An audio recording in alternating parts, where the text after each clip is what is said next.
What's up, guys? This video, I'm just going to talk a little bit about my plans here in 2020. For you guys that follow me on Facebook, I put a post last January about like 6 things I was going to do in 2020. I don't remember it, and I don't have the post on hand, so I'm just going to kind of like half-ass kind of pull it out of my head. One of the things was to get a 6-figure job. Right now, I've been applying for a job. I had a couple of like interviews for some pretty good paying jobs this year. I tried out for the police academy. I put in for a business analyst for a Securitas. I put in for a controller for SIS. I got into these interviews, and I got into the door where they actually were talking to me. That I talked to the HR member or the manager of that operation and whatnot, or I was talking to the chief of police with the police department. Got through the polygraph and up to that stage, and they interviewed my family and such. I got real close to these good jobs, but I just didn't have any luck. Right now, job-wise, I'm trying to become a substitute teacher, but that's in a damper right now with this whole corona situation that we have now. I don't know if it's gonna put me in the 6-figure. It's not gonna put me in the 6 figures, but I'm just trying to like take it one step at a time. And I've been listening to Dave Ramsey and the baby steps. And my financial goal right now is just to get rid of the student loan debt, and I've been keeping my costs down with living in my van and working as many hours as I can. But obviously hours are limited right now because of the corona and the close down of a lot of like businesses, so it's gonna be on a damper for a while. But also I was thinking about expanding my family business as well, and maybe that could kind of grow and become self-sufficient. So maybe I might not hit the 6-figure club this year, but maybe in 2021 I'll probably be able to hit that figure. Maybe. And I'm confident I could do it this year if I get the police job, or if like the business grows. But right now I don't really see it at that potential. So maybe 2021. But I'm gonna keep driving towards that this year though. And I think the second goal for this year was to pick up 15 pounds of muscle. And the beginning of the year I worked out and I was starting to gain whatnot, but my hours started to get kind of erratic. And my Spanish class kind of runs hand in hand with my schedule for my jobs, and I work 2 security jobs, and I have like a family business as well. So my work schedule could get kind of hectic at times, and sometimes it get well above like 65 hours a week. So it's been busy, and I've been kind of working out on the scarce. But I'm actually thinking about just going to the MMA cage and start improving my cardio, and maybe pick up, instead of 15 pounds of muscle, maybe pick up like 10 pounds of slim weight, and probably fight at 165s or 170s for MMA. And with the extra money that I'm making, not just living in my van and stuff and not paying rent, maybe hire a professional trainer. Here in San Jose, we have like the best MMA gyms in the world. I mean, we have AKA, and I believe we had King's Gym, and we have really good boxing gyms as well. I mean, I know because Coach Candy, and he's well renowned in the boxing world. He boxed Eros Corrales. He coached Eros Corrales, and he also coached Annie Venice, who was a former WBC bantamweight champ, who has some strong ass hands. The guy's swole. But so he's a pretty good coach, so I'll be in pretty good hands if I got into that this year, and maybe I'll have my first fight maybe sometime late 2020 in December, or I probably have it around my 26th birthday in January. But for now, I don't think what weight class I would be in. Either it would be 55s or 170.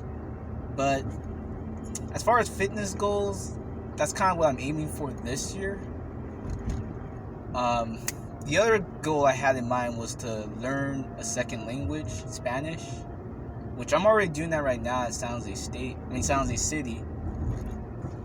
And right now, I'm taking a class with my girl, with a pretty good teacher. She's cool. She's from Argentina, I believe. And so far with the Corona thing, it kind of put a little halt on that, and it's been mostly online. But I've been picking it up a little good though. It's all right. I mean, I try to practice as much as I can with like native speakers at my job, but some people get kind of mad. Like they'll kind of look at you kind of gringo like, and they'll ask you like, why are you speaking Spanish to them when they perfectly know English? And even if they know English and they just know Spanish, they get kind of, they get mad when you try to speak their native language to them. It's like, dang, I'm black. How you know I'm not like Cuban or something though?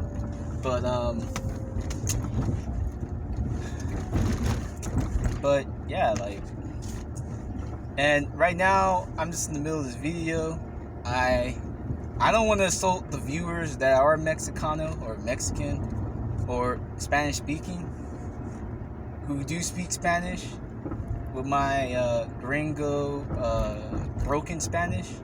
So I'm not going to try to speak Spanish in this video, but if you're interested in learning Spanish as a second language, there's a couple of apps that are out there. There's italki, there's italki, there's Spanish Meets, which I think that's more like a social site than anything else, but I guess some people use it for free to learn how to chat.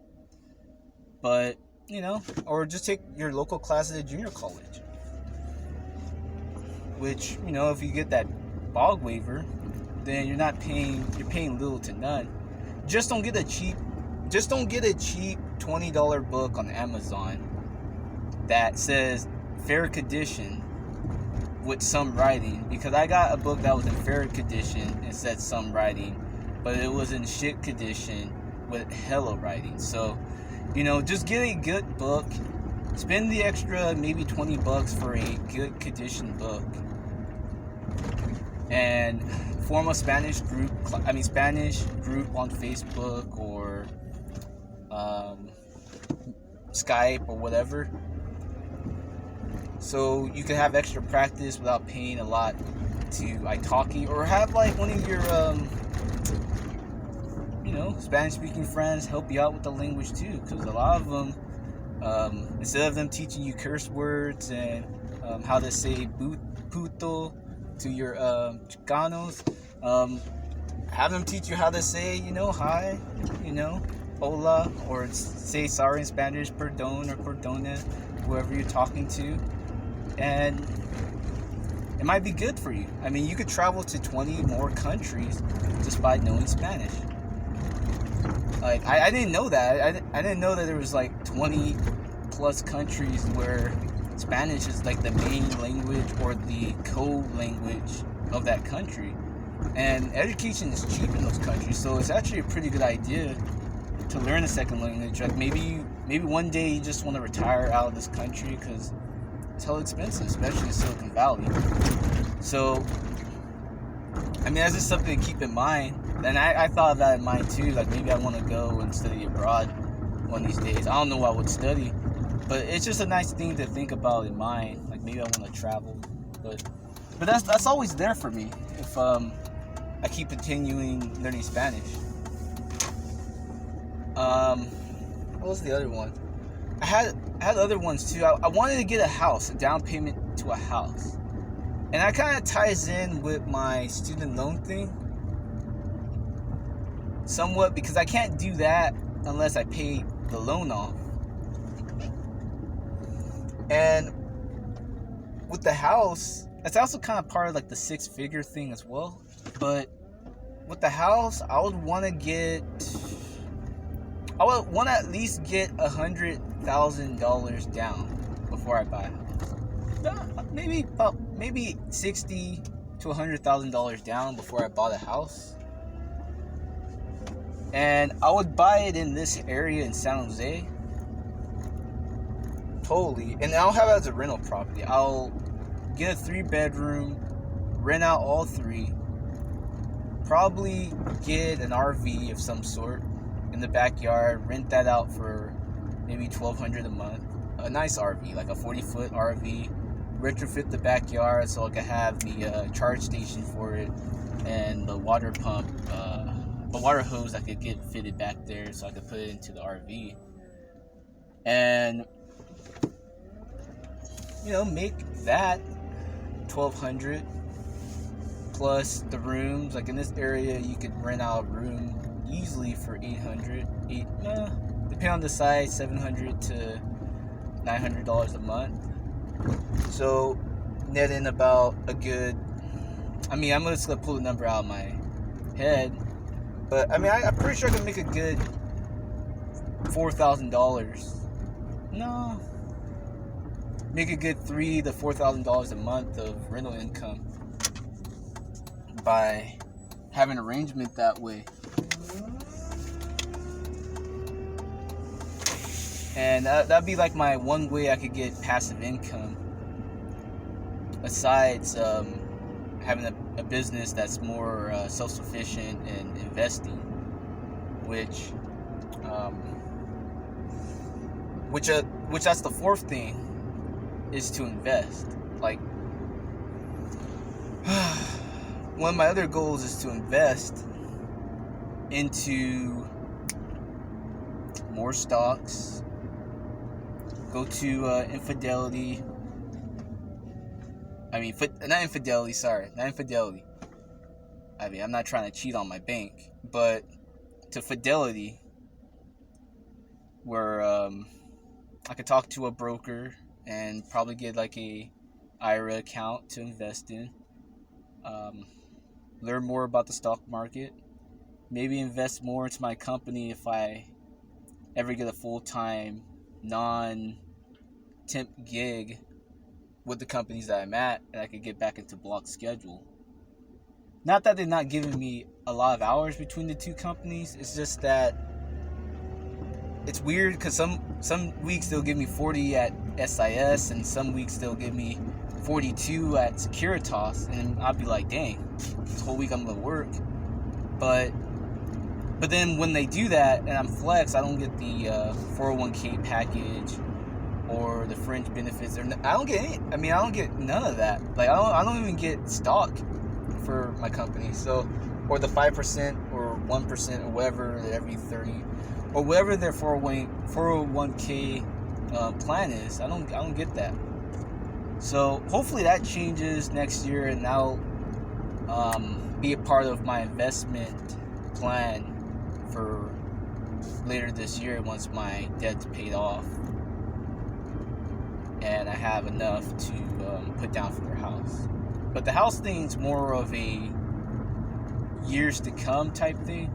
Like it's gonna be more so a 2020, 21, and 2022 plan than anything else, the house thing.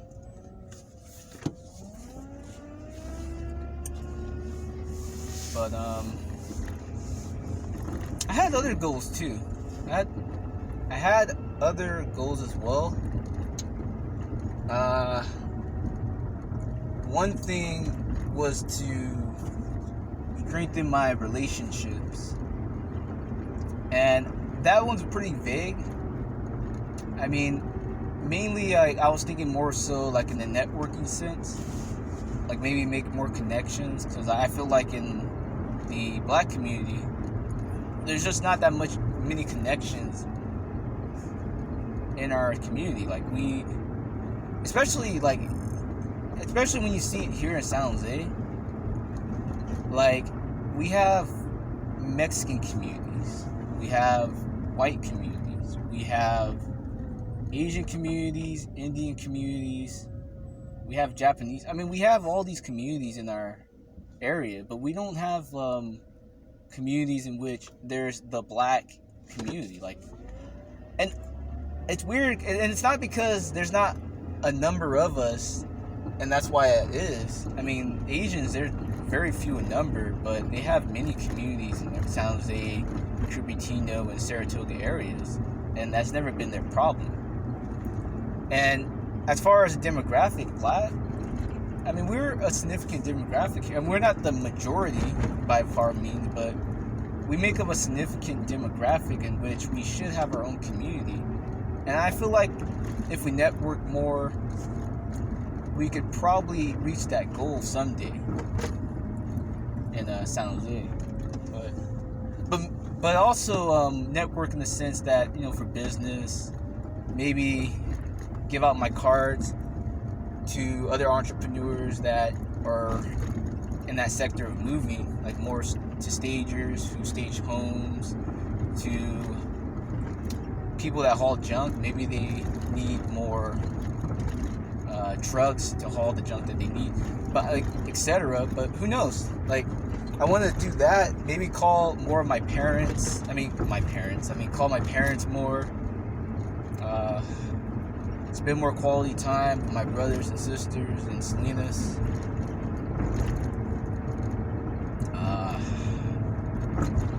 But definitely spend, or at least get to know my nephews up in Hayward and see what they're doing. I mean, I know that my brother, he's around. I mean, his son and daughter, they're with their moms and stuff, and I feel like they're kind of disconnected from this side of the family. I mean, not fault of their own, but I mean, things just happen. But I feel that I may reach out to them.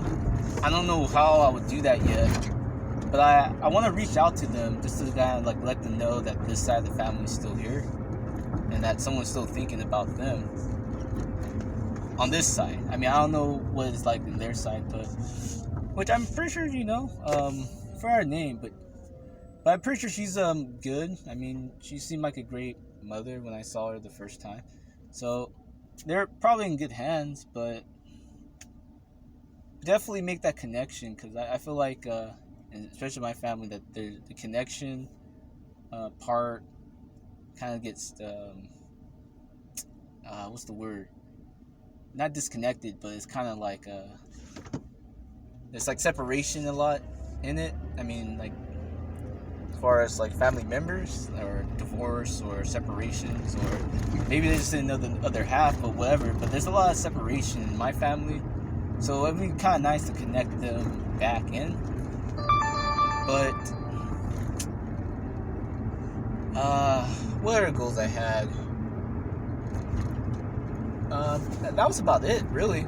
I mean, this year, I never felt so focused in my life. I mean, I never worked as many hours as I had in my life during this year, especially the first 2 months. People would tell you that I was tired, restless, during like the first 2 months of this year. And maybe this like whole disaster with the corona is what I needed to take like a short-term break from like the work schedule that I had. But I'm definitely gonna get things done this year. I mean, there's just no excuses this year. I got no bills. I mean, I have bills, but I mean, they're not super much, but no bills. I mean, relatively no bills. I could work many jobs. I got a bachelor's degree.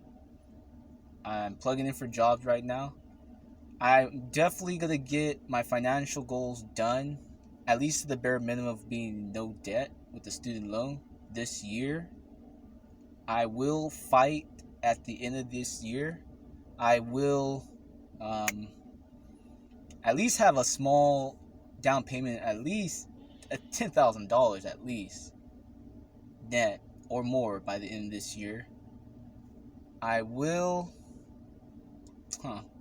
at least be conversational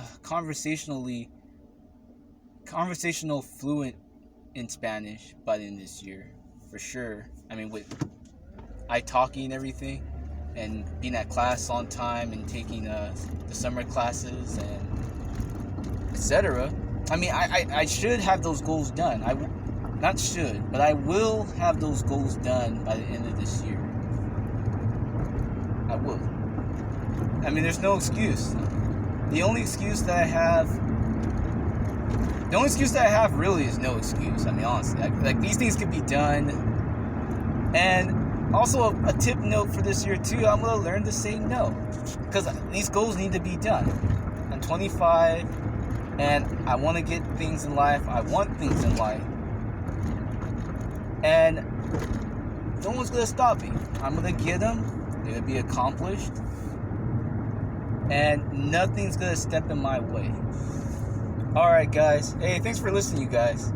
And if you guys can, just put like a like button on my videos. Tell me what you guys are trying to get accomplished in 2020, and tell me a little bit about this whole corona situation that we have here in your city. Have you seen anything weird? Have you seen you guys fighting over toilet paper or masks or whatnot, or someone, I don't know, anything, just, or tell me if this is a conspiracy or not, because maybe this is like a conspiracy to get rid of the baby boom, because they're gonna drain up Social Security pretty soon here. They're all about to turn 65, and boy, imagine that payoff that day though. I mean, seriously. But for the next time, guys, thank you for listening. Alright, peace.